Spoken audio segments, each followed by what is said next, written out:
Bienvenidos a Tu Salud. Esta semana ponemos el foco en el melanoma, el cáncer de piel que más vidas se cobra y cuyo origen principal es la exposición solar sin precaución.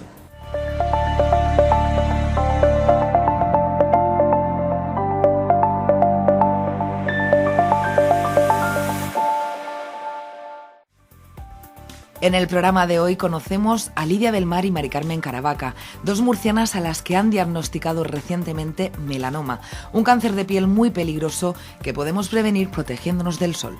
Para saberlo todo sobre esta enfermedad de la piel, vamos hasta el Hospital Reina Sofía, donde nos recibe la dermatóloga Eugenia Cutillas.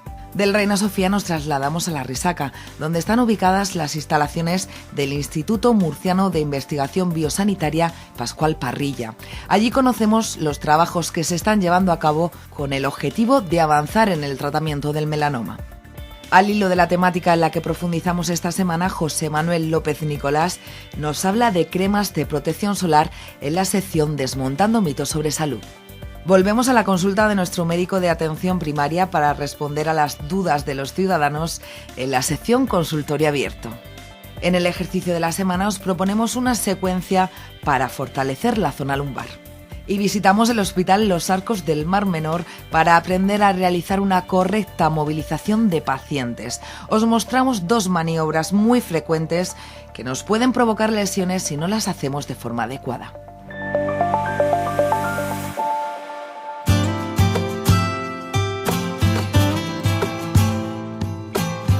En las revisiones periódicas que me hacían mi dermatólogo me quitaron unos 14-15 lunares y a raíz de ahí pues pasó el COVID, ese año no pude hacerme la revisión, que pasó 1 año y medio, que no pasó más, y había un lunar que sí que sangraba un poquito, me molestaba a la hora de todos los días cuando me quitaban las camisetas en casa, pues me manchaba lo que son las camisetas cuando me las quitaba. El lunar lo tenía en la espalda y claro, yo no me lo veía. Pero claro, mi pareja sí que me lo veía y me decía, Lidia, tienes que ir al médico, te lo tienes que ver y demás. Estábamos en plena pandemia y todo esto, y ya cuando pasó toda la pandemia sí que decidí dar el paso, me fui a mi dermatólogo, me lo quitaron y entonces vieron que era maligno, que estaba muy grave y ahí empezó todo. Me hicieron la prueba del ganglio centinela, salió positivo. En julio, el día 39 de julio del año pasado, me quitaron el ganglio centinela, que fue uno nada más. Y luego a raíz de los 6 meses, mi primera revisión, pues me volvieron a hacer la revisión y me dijeron que sí que se había expandido y que tenían que hacerme más pruebas y todo eso. Me quitaron el ganglio centinela, tuve pachucha en casa. La verdad que con ayuda de mis familiares me pude recuperar bien, que vamos, tengo muchísimo apoyo en ese sentido y les doy las gracias. Y ya a partir de ahí, ya te digo, empecé a trabajar y a seguir mi vida normal. Luego a los 6 meses tuve que ir a hacerme mi revisión y fue cuando otra vez me dijeron que tenía la mala suerte, que otra vez estaba ahí el melanoma. ¿Qué sentiste en ese momento? Pues sinceramente me fui a mi revisión sola, pensando en que no iba a pasar nada, que era una simple ecografía, con mi música puesta en el coche, como siempre, y fue pues un impacto fuerte y no te lo esperas, esa situación no te la esperas. Fue pues horrible. Decidieron que tenían que hacerme un vaciamiento por la gravedad que suponía, porque en 6 meses se me volvió a producir y ellos pues decidieron esto y para adelante. Lo que te han hecho ha sido quitarte todos los ganglios, sí, ¿no? Sí, me han vaciado todos los ganglios. Al principio, pues a nivel personal, pues desconoces todo. Cuál es la operación, por qué te ha pasado, te haces 20.000 preguntas, te frustras y dices, ¿por qué me está pasando a mí? A nivel personal es todo muy... es una noticia que nadie espera y no sabes cómo te la vas a tomar. Yo de verdad que siempre le digo a la gente que no mire internet, porque yo era de las primeras. Yo las primeras 2 semanas me volvía loca. Me decía, Lidia, es que a mi vecina le ha pasado esto, es que a mi prima le ha pasado lo otro, es que a mi amiga le ha pasado lo otro. Y yo, claro, yo sin tener conocimiento de nada, piensas, madre mía, ¿qué me va a pasar? Pues yo de verdad le digo a la gente y le aconsejo que no piensen que su cáncer es el suyo, porque el tuyo es tuyo y el mío es mío, y el de la vecina es de la vecina. pienso, si es que es mío, si es que ¿por qué me lo tengo que llevar igual que a aquella o que la otra o que quién? No, es mío y se acabó. En mi familia, en mi caso, sí que hay antecedentes genéticos. Toda mi familia, por parte de mi padre, casi toda, han padecido melanoma. Si no en esta gravedad, le han quitado algunos lunares. Y por parte de primos míos también han salido positivos en el gen del melanoma, que en mi caso yo soy positiva en el gen del melanoma. Puedes portarlo y no desarrollarlo, ¿no? Claro, puedes portarlo y no desarrollarlo, pero yo en mi caso pues sí. Soy una de las personas que se cuida como la que más, tanto la piel como el cuerpo, todo. Y siempre llevo mis precauciones en la playa, si hago ejercicio, ¿sabes? O me voy al monte, siempre voy con mi gorrita, siempre me protejo del sol. Y es lo que te digo, que estamos expuestos a esta enfermedad, aunque pongamos de nuestra parte, siempre tenemos que poner muchísimo más. Y sobre todo, ir a los médicos si tenemos lunares para que anualmente nos hagan nuestras revisiones. Que aunque esté nublado, que aunque esté lloviendo, el sol está y siempre nos tenemos que proteger. Lidia, un año después del diagnóstico, ¿en qué punto te encuentras? Pues ahora mismo me encuentro esperando a que me ponga mi primera sesión este mismo mes de inmunoterapia, con muchísimas ganas de empezar el tratamiento y a darle caña a la enfermedad con mucha fuerza, con muchísimo apoyo y muy contenta, estoy muy contenta y muy tranquila por los médicos que tenemos. Eres una chica emprendedora y muy trabajadora, pero ¿te has tomado la vida un poquito de otra manera después del melanoma? Sí, cuando pasan estas cosas, ves la vida de otra manera. Sí, los pequeños detalles insignificantes te pones a pensarlo y le das mucho más valor a todo. Una simple cerveza con una amiga, una risa, cualquier momento con la familia, el estar aquí, le das valor a muchas cosas que antes no les dabas.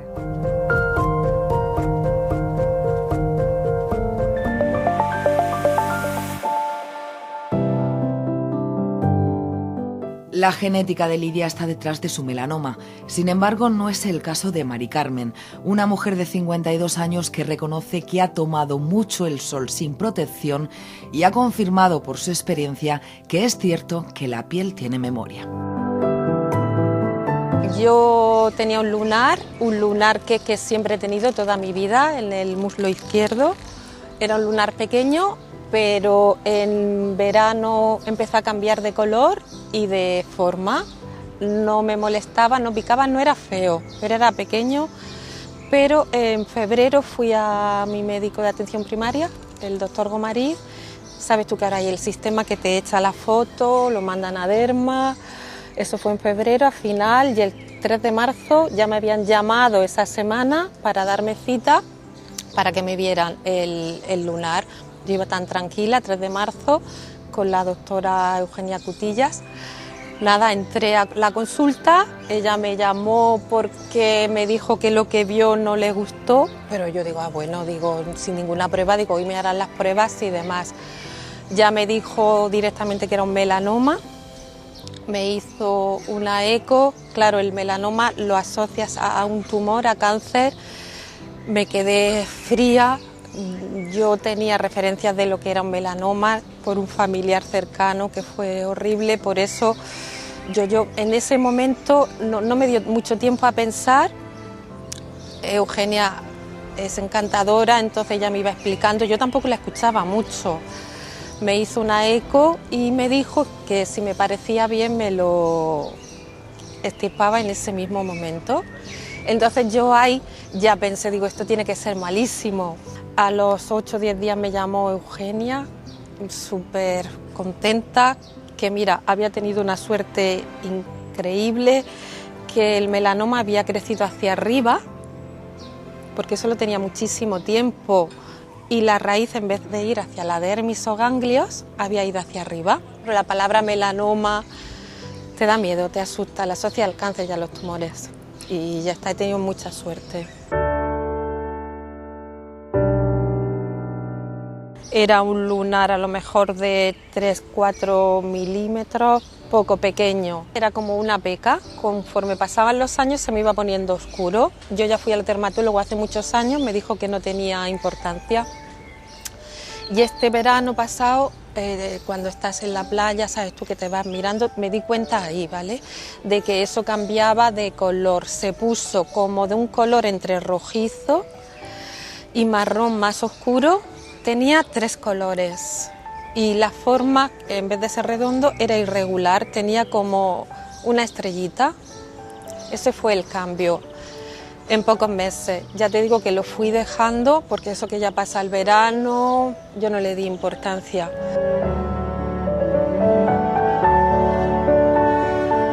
Es muy importante la prevención. Yo te digo que toma mucho el sol sin protección. La piel tiene memoria.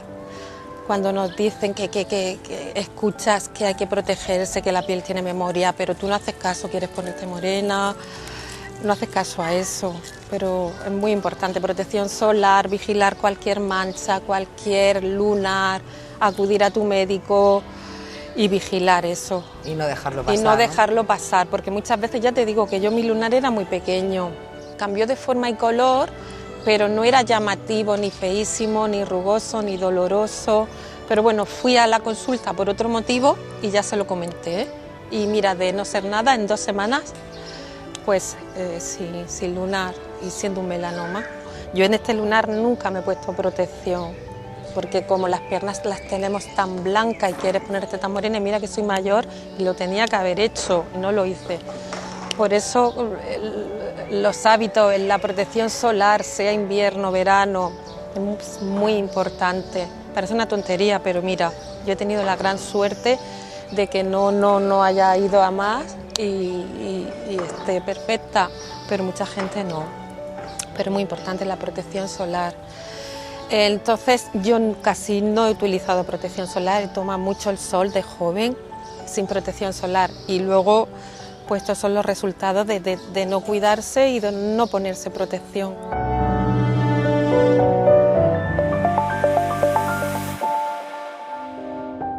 Para tener toda la información que necesitamos para prevenir el melanoma, quedamos con la dermatóloga del Reina Sofía, Eugenia Cutillas. Un melanoma es un tipo de cáncer de piel, un tipo de tumor de piel maligno y que en ocasiones pues metastatiza, tiene la capacidad de extenderse más allá de la piel y por tanto comprometer la vida del paciente. Si bien es cierto que el melanoma es de los tumores de la piel que más mata, no es ni mucho menos el tumor más frecuente. Los tumores más frecuentes son el vasocelular, el carcinoma vasocelular, que es el tumor más frecuente no solamente de la piel sino de todo el organismo. La piel es el órgano más extenso de nuestro cuerpo y bueno, es el sustrato más importante para generar tumores. Y dentro de esos, el vasocelular es el más frecuente. Pero el vasocelular, como decía, es muy raro que llegue a comprometer la vida del paciente. El segundo en frecuencia sería el carcinoma epidermoide, que tiene también mucha relación con la exposición al sol y aparece habitualmente en edades avanzadas. Sin embargo, el tumor que más nos preocupa, del que más campañas se hacen, es el melanoma. Primero, por su elevada mortalidad y segundo, porque en ocasiones afecta a edades más tempranas de la vida, lo cual le confiere más drama a este tipo de tumores. ¿Cómo diagnosticáis los melanomas? ¿Siempre aparecen en forma de lunar? La inmensa mayoría aparece o se manifiesta como un lunar que hace una serie de cambios sugestivos de malignidad. Sin embargo, algunos casos mucho más infrecuentes, afortunadamente, no pasan por esa fase pigmentada. Pero bueno, son casos menos frecuentes y mucho más difíciles de diagnosticar. ¿Cómo podemos saber que algo va mal en uno de nuestros lunares? Pues la forma más fácil es observarla y comparar. Ahora tenemos todos móviles espectaculares con unas cámaras que hacen fotos de muchísima calidad y es una herramienta muy útil que tenemos que aprovechar para fotografiar y comprobar en unos meses. Cuando llega un paciente y nos dice que un lunar le ha cambiado, que esto no estaba así hace unos meses, a veces incluso los vemos y no vemos que nos llamen la atención, no vemos signos de alarma, pero simplemente ese relato, ese testimonio del paciente, todos los dermatólogos sabemos que es muy importante y no podemos pasarlo por alto, porque muchas veces lo que está traduciendo es que ha habido cambios hacia la malignidad. Los cambios se pueden producir en 3 aspectos: cambio de tamaño, cambio de forma y cambio de color. Cambio de tamaño no es tanto que se vuelvan verrugosos, que también puede ser, sino que se expandan, como si fuera una mancha de aceite, es decir, que aumente su diámetro. Cambio de forma sería que de tener una forma redondeada u ovalada pasen a hacer entrantes, salientes, formas estrelladas. Y cambio de color es que de tener un tono marrón clarito, homogéneo, se vuelvan más oscuros, con diferentes tonalidades de marrón, con áreas blanquecinas, rojizas, azuladas. Realmente un melanoma puede tener una amplia gama de colores en su seno. ¿Son útiles las aplicaciones para chequear los lunares, las aplicaciones móviles? Son una herramienta súper interesante y que yo creo que en un futuro pues, nos va a ayudar muchísimo. En un futuro porque serán más generalizadas, pero realmente lo que hay ahora mismo son herramientas muy potentes y que nos ayudan mucho, porque ayudan a monitorizar esos cambios que decimos que son tan interesantes para la detección precoz del melanoma.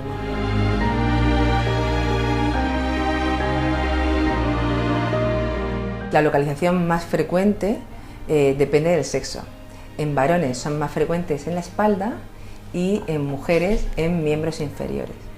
De hecho, se dice que un lunar que aparece en una mujer a partir de los 50 años en las piernas, pues es melanoma mientras no se demuestre lo contrario. Es un lunar que tiene que mirarse, por lo menos. ¿Puede que el melanoma surja en un lunar que tenemos de toda la vida? Sí, pero no es tan frecuente. Lo normal es que ocurra en un lunar de reciente aparición. ¿Cuántos casos nuevos veis cada año? Pues en nuestro área de salud, que es el área 7, el Hospital Reina Sofía, vemos entre 20 y 30 casos al año. Si extrapolamos las cifras de la población a la que damos cobertura, en la región pues podrían ser unos 250 melanomas nuevos cada año. ¿Cuáles son las causas de la aparición del melanoma? Aparte de la genética, ¿qué otros factores influyen? Realmente la genética es la mochila que llevamos todos cuando nacemos y no la podemos modificar, pero la exposición al sol sí. Sí que es cierto que no todos los melanomas tienen relación con el sol. De hecho hay gente que nos dice, pero si yo no he tomado el sol, ¿cómo va a salir de mí esto, doctora? Si lo tengo en la pierna que ha visto, nunca me ha dado el sol. Bueno, hay factores que no dependen de nosotros, pero lo que sí que depende, hay una amplia evidencia científica que lo avala, es la exposición al sol, porque induce cambios en la molécula del ADN, es decir, en la genética celular, que sirven como gatillo, como desencadenante de toda la cascada que acaba siendo un melanoma. No es tanta la relación con la exposición solar reciente, sino en lo que hacemos en los primeros años de vida. Está demostrado que las quemaduras en menores de 18 años, en pacientes menores de 18 años, es decir, la etapa de la niñez, adolescencia, que es cuanto más nos cuesta protegernos, son las que más se relacionan con el desarrollo de melanoma en la etapa adulta. Por tanto, claro, el melanoma se manifiesta muchos años después de esas exposiciones críticas.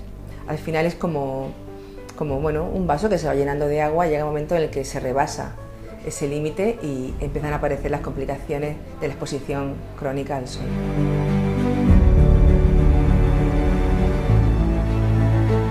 La inmensa mayoría de melanomas se desarrollan en la piel, pero no debemos olvidar que hay otras localizaciones mucho menos frecuentes, pero que también hay que revisar y controlar. Existen los melanomas uveales, conjuntivales, es decir, melanomas oculares, dentro de la nariz, dentro de la oreja. El principio de la nariz sigue siendo piel y sigue habiendo melanocitos que pueden malignizar. Aparecen en ocasiones dentro de la boca, en la mucosa oral, aparecen en mucosa genital, aparecen en el ano. Nada menos que el 1% de los melanomas aparecen en el ano. Fíjate qué difícil es controlar y consultar por una lesión que no es accesible a la vista. Vemos melanomas subungueales, que fíjate lo importante que es cuando vamos al dermatólogo ir no solamente sin maquillar, sino con las uñas al natural, sin esmalte que nos pueda esconder una lesión maligna.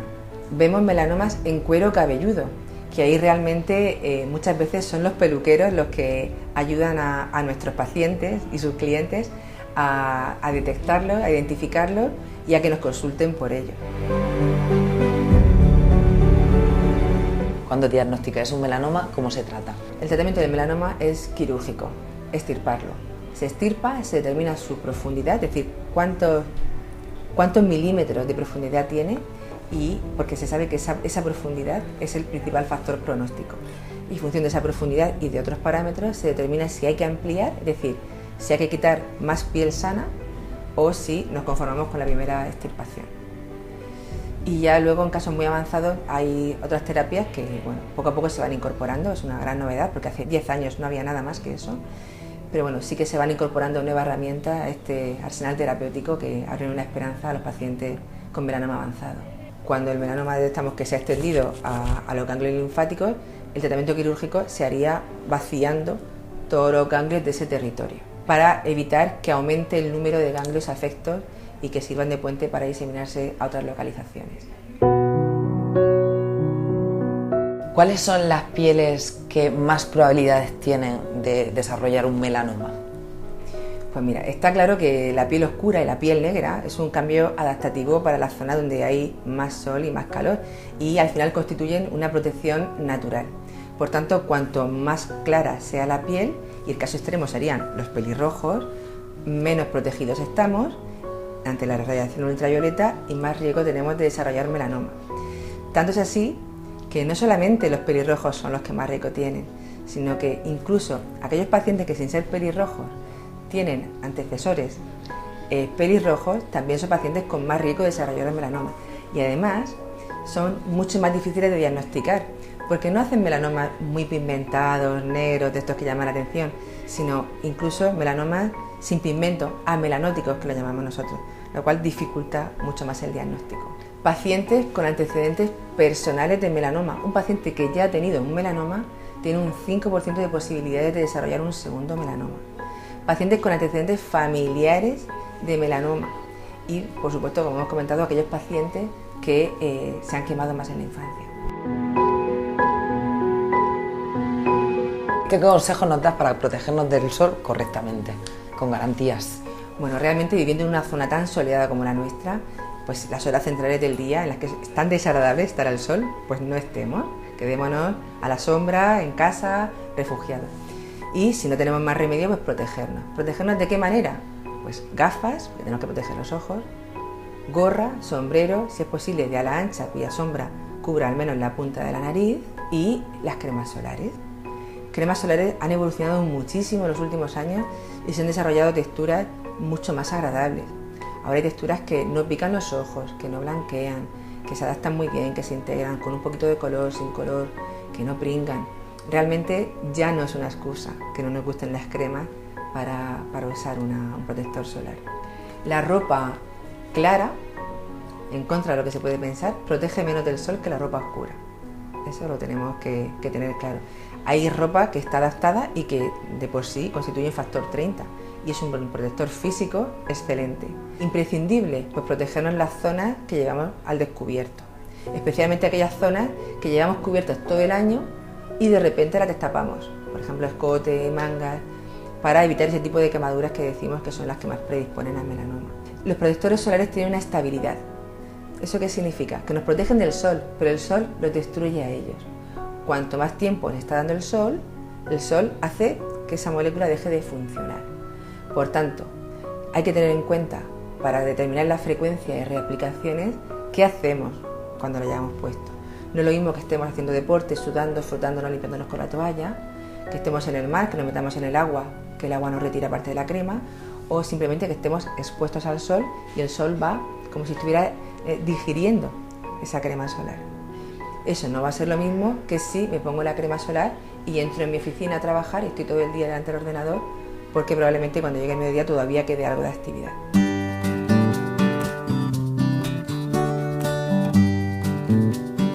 ¿Qué consejos nos das para proteger a los niños del sol?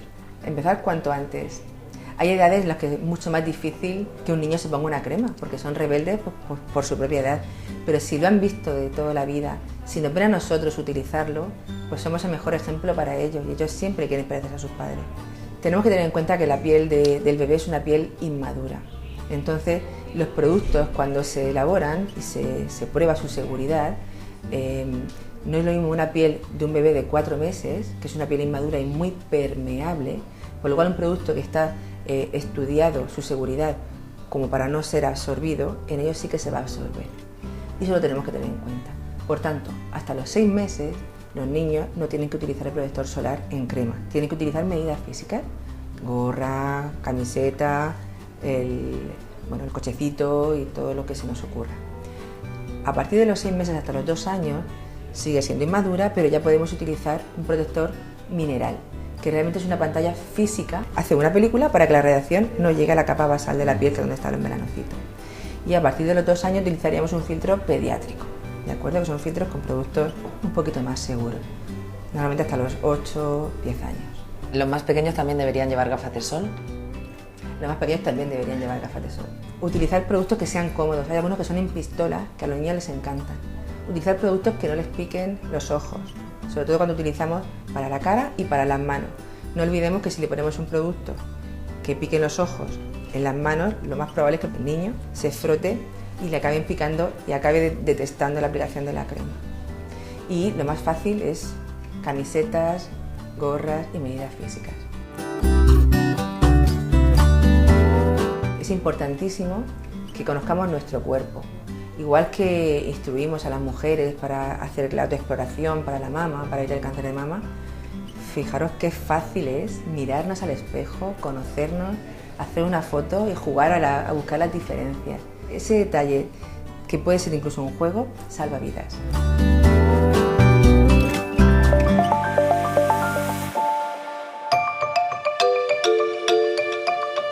Los avances médicos han hecho posible que hoy en día haya tratamientos para luchar contra el melanoma, adelantos que surgen gracias a investigaciones como las que se realizan en el IMIP Pascual Parrilla. En el IMIB hay varios grupos que trabajan con melanoma y hacemos cosas diferentes. Hay grupos con un enfoque más clínico de atención al paciente y de traslación muy rápida desde la investigación a la clínica. Y nosotros trabajamos desde una perspectiva más básica y lo que intentamos es trabajar en 3 direcciones. Por una parte, buscamos factores que sensibilicen a la piel frente a la radiación solar, que yo creo que todos sabemos a estas alturas ya de la película, que es el principal agente inductor del cáncer de piel y del melanoma. Entonces, lo que intentamos, por ponerlo en palabras muy sencillas, es intentar saber por qué, tomando la misma cantidad de sol hay una persona que se quema y desarrolla posteriormente un cáncer de piel y otra que lo resiste perfectamente y lo que coge es un bronceado muy apetecible y muy bonito. Otra línea de investigación es intentar comprender qué pasa una vez que el cáncer de piel se ha iniciado, qué cambios hay en relación con las células que no son cancerosas. Si sabemos qué pieza es la que está rota, será más fácil intentar repararlo. Entonces tenemos que saber qué ha pasado y en qué se diferencian las células normales de la piel de las células cancerosas. Y por último, ahora ya desde una perspectiva más de aplicación clínica y en colaboración con investigadores clínicos expertos en melanoma que tratan melanomas cada día y que saben muchísimo de eso, pues estamos intentando buscar marcadores para mejorar el seguimiento de la enfermedad y sobre todo que nos ayuden a predecir cómo va a ir un paciente, porque eso ayudaría mucho a la hora de el manejo clínico y de aumentar las expectativas del paciente, claro. Nosotros nos interesamos mucho en el daño que produce la radiación ultravioleta en el ADN de las células. Es decir, que uno de los motivos por los cuales la radiación del sol provoca el cáncer de piel es porque la radiación ultravioleta procedente del sol es capaz de interaccionar con nuestros genes y de causarles daño.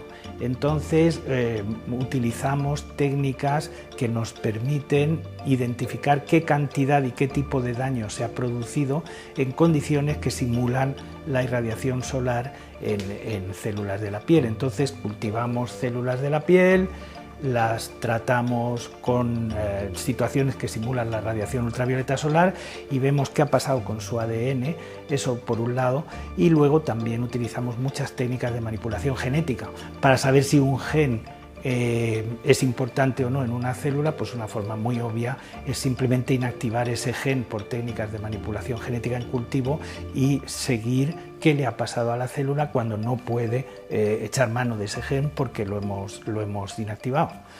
Digamos que esas son nuestras herramientas principales. La investigación clínica al final no es sino trasladar todos los conocimientos y todos los hallazgos que se han hecho previamente en laboratorio al paciente para ver si realmente eso que se ha visto que puede ser útil, que incluso se ha probado en animales, nos sirve en humanos. De tal manera que nosotros tenemos el acceso a fármacos antes de que estén comercializados. Tenemos el acceso a través de lo que se llama ensayos clínicos. Los ensayos tienen unas fases de desarrollo, desde unas fases muy iniciales a ya más avanzadas. Las fases más iniciales lo que pretenden es saber si ese fármaco es seguro, evaluar su toxicidad, y ya se va analizando también qué dosis hay que dar, y se va analizando también en qué tipo de tumores se observa una cierta actividad. Si vemos que es un fármaco que tiene más o menos la actividad que se le ha presupuesto en los estudios previos y que se puede administrar sin dañar excesivamente al paciente y que tenemos más o menos una dosis, ya pasamos a los ensayos fase 2 y después a los fase 3 en los que se evalúa ese fármaco ya en una enfermedad en concreto, en este caso en cáncer de piel y en melanoma en concreto, y vamos avanzando fases y vemos que es un fármaco seguro y que tiene actividad, entonces pasamos a lo que sería una fase 3,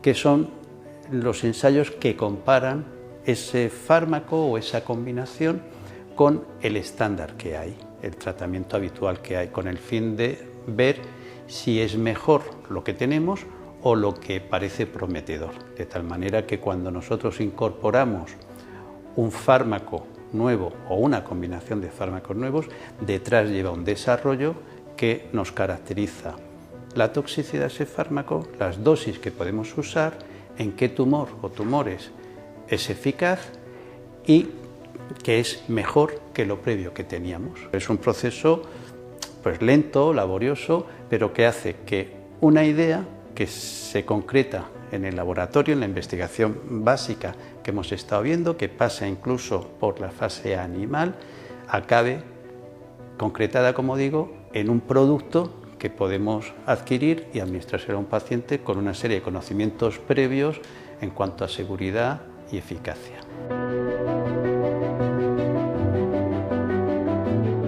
Y después hacemos otro tipo de estudios, que son los estudios un poquito más clínicos sin fármaco. Esto es, por ejemplo, en el Grupo Español de Melanoma tenemos un registro de pacientes con melanoma a nivel nacional. Entonces nosotros vamos incluyendo pacientes que forman un cuerpo que después nos podemos hacer una serie de preguntas, ¿no? Pues, ¿cómo son los pacientes que desarrollan metástasis cerebrales? Entonces no nos encontramos con la experiencia de un centro que puede tener pues 15 pacientes al año, sino con una experiencia nacional que a lo largo de 3 años pues tenemos 300 pacientes. Y eso sí que nos da datos para saber cómo van esos pacientes, cómo se tratan, cómo podemos hacer para evitar la metástasis cerebral, que hay muchas preguntas en contestar. ¿Qué pruebas tenemos que hacer con un paciente según la fase de la enfermedad, según el estadio, ¿no? ¿Vale la pena hacer una resonancia? ¿No vale la pena hacerlo? Pues eso lo vemos preguntándonos esa cuestión, pero de manera práctica con pacientes.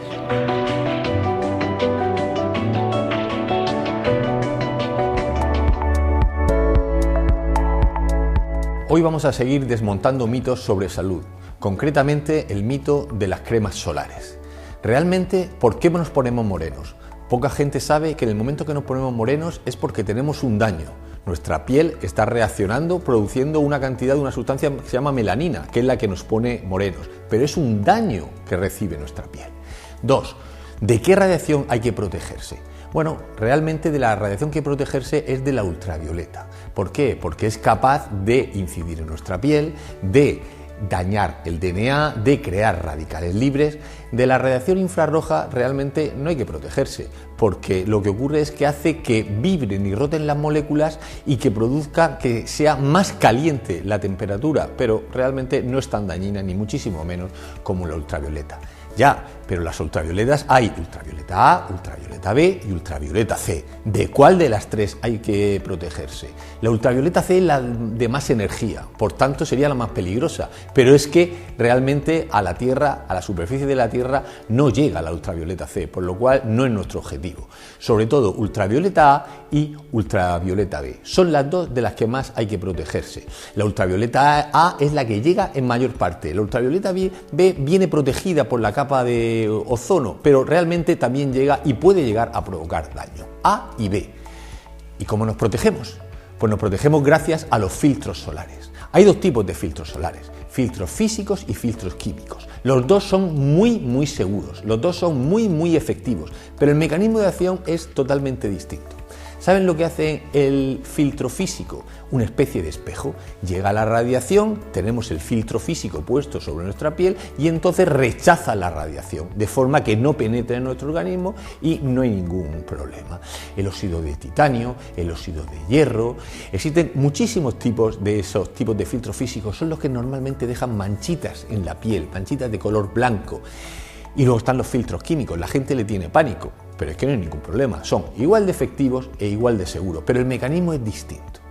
Los filtros químicos lo que hacen es no repeler la radiación, la dejan entrar, pero sin embargo cambian su energía, de forma que la energía, una vez que penetra en el organismo, ya no tiene el riesgo que tenía antes de pasar por ese filtro químico. Repito, los dos son seguros.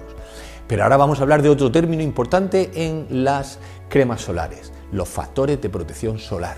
¿Qué significa FPS? Pues por ejemplo, si una persona tarda en quemarse aproximadamente 7 minutos, un factor de protección 20 significa que duraría 7 por 20, 140 minutos en quemarse. Pero sin embargo, hay factores de protección 20, 30, 40, 50 más. Bien, pues mi consejo es que debemos utilizar el factor de protección 50 más, en cualquier condición. Eso de que nosotros normalmente tardamos 5 o 6 minutos, eso cómo lo sabemos. Hay que ir a lo máximo y siempre tiene que prevalecer la seguridad ante la estética. ¿Cuánto hay que echarse? 2 dedos en los brazos y en las piernas, 4 dedos en el pecho y en la espalda. Hay que hacerlo media hora antes de ir a bañarse. Pero ojo, porque a veces no lo echamos, nos ponemos la camiseta y lo arrastramos. No, eso es la cantidad que he dicho, media hora antes. Y luego cuando nos bañamos, cada vez que salgamos, hay que volver a hacerlo. Normalmente esos factores de protección solar están homologados para que duren un baño de 20 minutos. Nada más salir, nos lo ponemos. Y si no nos hemos bañado, a las 2 horas hay que volver a ponerse. Las brumas solares me gustan menos. Me gustan menos porque no tienes tú esa objetividad para saber exactamente cuáles son esos 2 dedos que te estás echando. Pero luego también están, ¿han oído hablar del UPF? El UPF es la ropa que sirve para proteger del sol, pero hace lo mismo que el FPS en las cremas solares. Hay que buscar una UPF de 50 a más. Están las camisetas, están los gorros, están en algunos pantalones. Fíjense, como hoy hemos hablado de muchísimos mitos que rodean a las cremas solares, algunos son ciertos, algunos realmente no, son absurdos seguirlos. Y como les he dicho, protejan antes siempre su salud a su estética.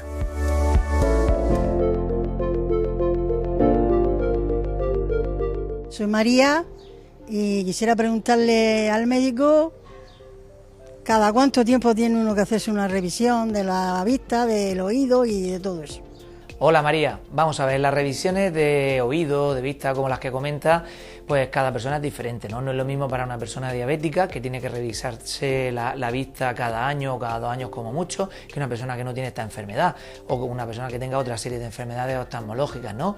Si no se tiene ninguna enfermedad que cuando la comente con su médico de familia indique este tipo de revisiones, pues es según la aparición de síntomas. Lo normal es que en la consulta, cuando vienen a consultarme a mí, me diga, pues bueno, pues don Francisco, he tenido ahí que he dejado de ver o no oigo bien, etcétera. Le echamos un vistazo, la exploramos, hacemos una exploración que tenemos disponible nosotros aquí y con los aparatos que tenemos aquí, y si lo vemos conveniente, pues ya hacemos una consulta a nuestro compañero el otorrino o el oftalmólogo en su caso. Hola doctor, soy Claudia, tengo 10 años.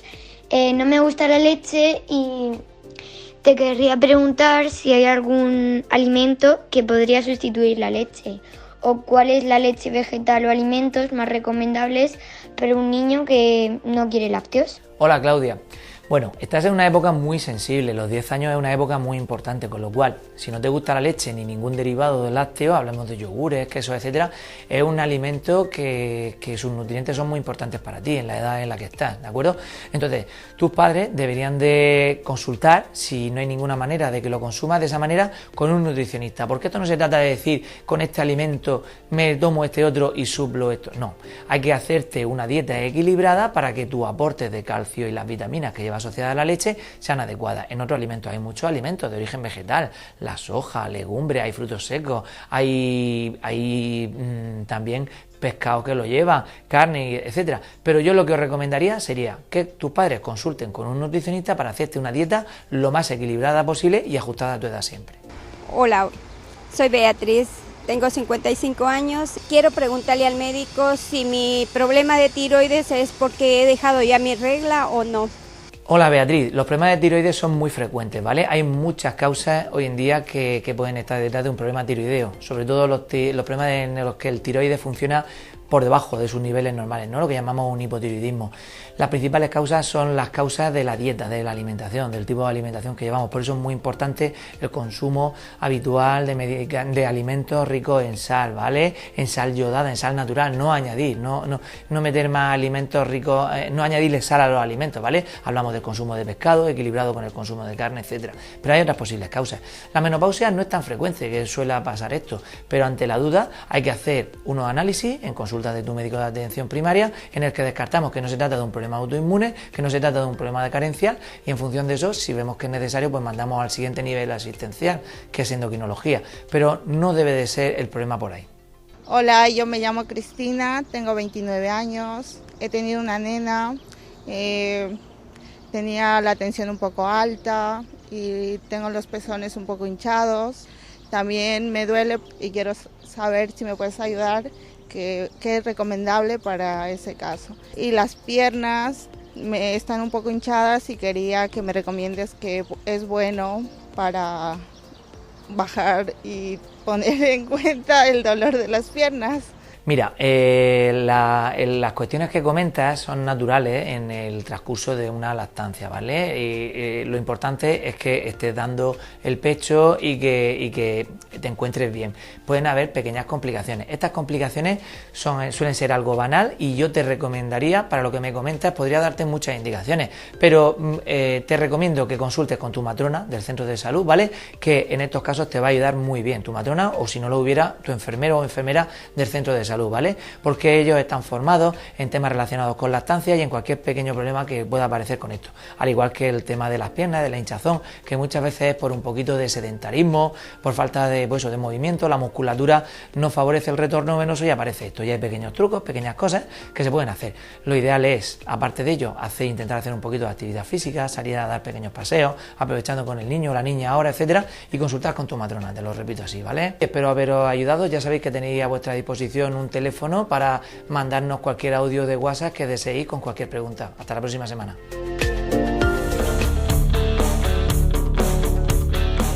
Hola, en el ejercicio de la semana vamos a hablar sobre las lumbalgias, ese dolor en la zona baja de nuestra espalda y que el 80% de la población ha padecido en algún momento de su vida. Los ejercicios que vamos a realizar a continuación se deben de realizar de una manera relajada, en un sitio tranquilo, muy lento y de forma controlada. Los ejercicios que vamos a estar haciendo normalmente una duración de 1 minuto, ¿vale? El primer ejercicio, nuestra paciente va a estar en cuadrupedia y vamos a realizar basculaciones pélvicas. Solo se mueve la cadera, ¿vale? El ombligo se mete hacia adentro y saca lo que es el culete hacia afuera. La cabeza no se mueve en ningún momento y solo nos vamos a centrar en mantener ese movimiento de una forma controlada y lenta. En el segundo ejercicio estaríamos en la misma posición, ¿vale? Solo que vamos a hacer el mismo tipo de movimiento pero con una banda elástica, ¿vale? Esa banda elástica se va a poner aquí por encima del glúteo, ¿vale? Y se va a pillar con las manos y vamos a realizar basculaciones pélvicas muy lentas y muy controladas. La banda elástica lo que va a hacer es darnos como un toque, nos va a ofrecer una pequeña resistencia y eso nos va a favorecer nuestra propiocepción. Está demostrado que los dolores lumbares crónicos es debido a una falta de propiocepción. Entonces, entrenarlo nos va a beneficiar muchísimo. Muy bien. Y ya el tercer ejercicio nos pondríamos boca arriba, Noelia, y haríamos un puente de glúteo. Nos colocaríamos, brazos extendidos, la cabeza apoyada, ¿vale? Baja, cojo aire, meto ombligo hacia adentro y subo. Bajo de forma controlada y lenta y meto ombligo y subo. Estos son los 3 ejercicios básicos que se recomiendan para disminuir el dolor lumbar. En cualquier caso, cada persona es única y no todo el mundo necesita lo mismo. Entonces, pues siempre hay que adaptar los ejercicios a cada paciente. Esto ha sido todo por hoy, espero que os haya gustado y nos vemos en el próximo programa.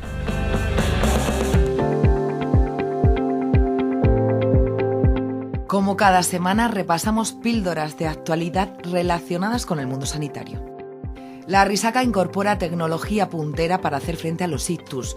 Un segundo arco biplano de última generación para realizar trombectomías permitirá aumentar la capacidad de respuesta del Servicio Murciano de Salud en los casos de infarto cerebral.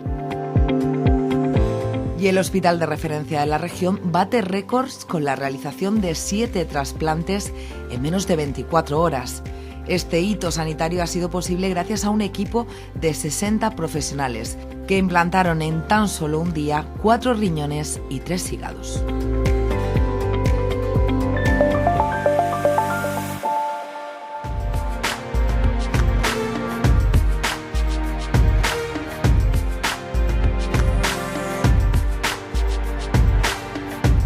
Nosotros en este hospital hacemos talleres de movilización de pacientes a los profesionales sanitarios. Y cuando llegó el COVID, se paró el mundo, como digo yo, pues surgió la idea de grabar estas maniobras ya para poder llegar no solo a los profesionales, sino también a cualquier usuario que se vea en el rol de cuidador.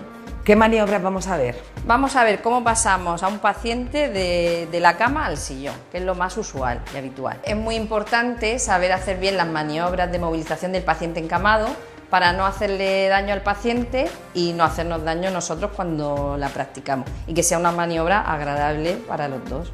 ¿Qué lesiones puede provocar una mala movilización del paciente? Una mala movilización del paciente puede causar lesiones, sobre todo dorsolumbares del profesional, ¿vale? Si lo hacemos incorrectamente. Y luego aparte también podemos hacerle daño al paciente si lo cogemos de manera incorrecta o por zonas inadecuadas. Para esta demostración mi compañera Marisa va a ser de paciente y la vamos a pasar de la cama al sillón y vamos a ver cómo debemos hacerlo correctamente. Primero le voy a pedir que mire en el sentido de la dirección del movimiento. Este bracito tiene que estar un poquito separado para que cuando la pongamos de lado no se lo pille. Esta mano tiene que dirigirse hacia el hombro porque ya está preparada la paciente para girar en este sentido del movimiento. Estamos preparando todas las partes del cuerpo en el sentido del movimiento.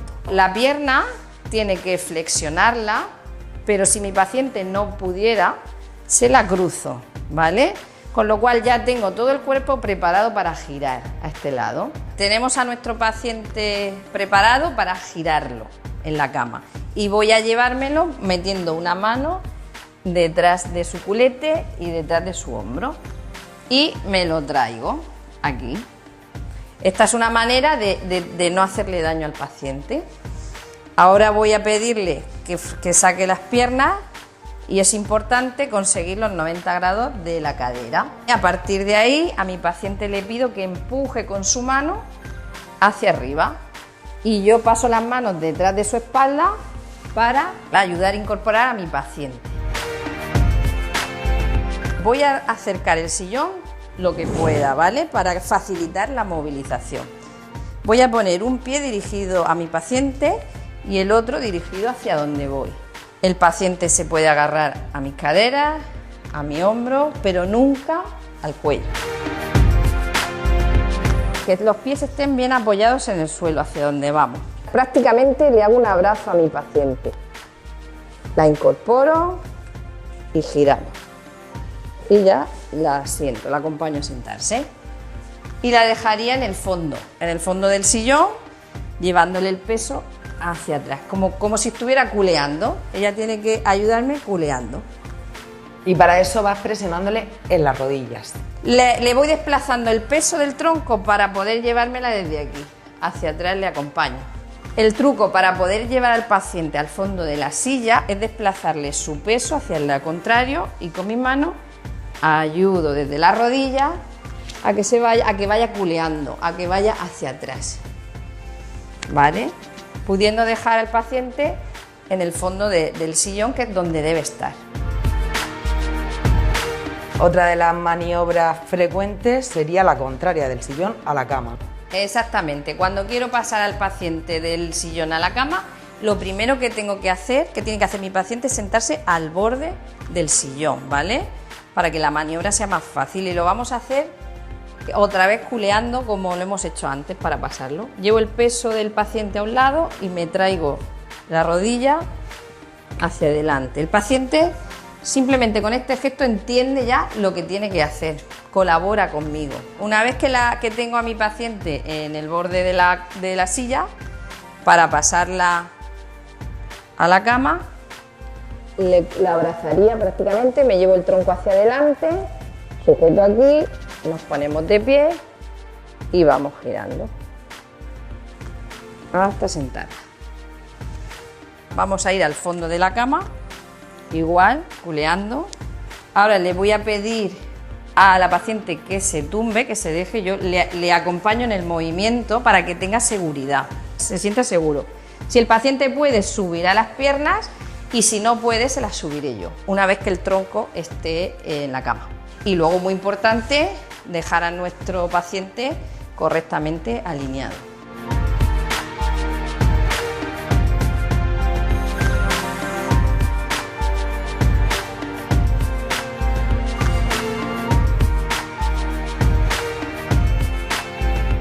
Aquí termina el programa de hoy. Volveremos la semana que viene hablando de cómo adelgazar de forma saludable. No se lo pierdan.